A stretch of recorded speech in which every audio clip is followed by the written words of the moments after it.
Hello! మీలో ఎవరైనా వడియాలు అండ్ చికెన్ కర్రీ ట్రై చేశారా? నేను కూడా ఎప్పుడు ట్రై చేయలేదు. ఇదే ఫస్ట్ టైము చేయాల్సొచ్చింది.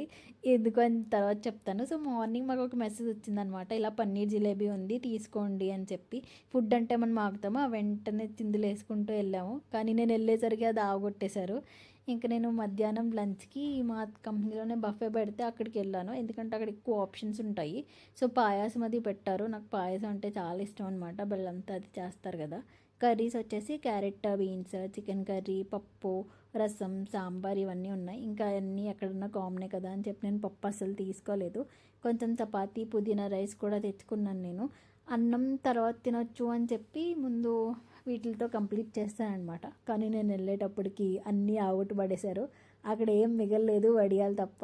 సో, నాకు మిగిలిన చికెన్ కర్రీతో ఎలా తినాలని చూస్తే ఇంక వడియాలే కనిపించాయి. అందుకే వాటిలతో తినేసాను. సో, అక్కడ పెరుగు అండ్ లస్సీ కూడా పెట్టారు. 2 ఏసామనమాట. ఇంకా క్రిస్మస్ దగ్గరికి వస్తుంది కదా! సో, సెలబ్రేషన్స్‌కి మొదలుపెట్టారు డెకరేషన్స్ అన్నీ. తర్వాత నాకొక స్వీట్ తినాలనిపించి ఒక ఓరియో బిస్కెట్ తెచ్చుకున్నాను. అది ప్రశాంతంగా ఎంజాయ్ చేస్తూ తిన్నాననమాట. సో, మీరేం తిన్నారో లంచ్‌కి కమెంట్ చేయండి. Bye bye.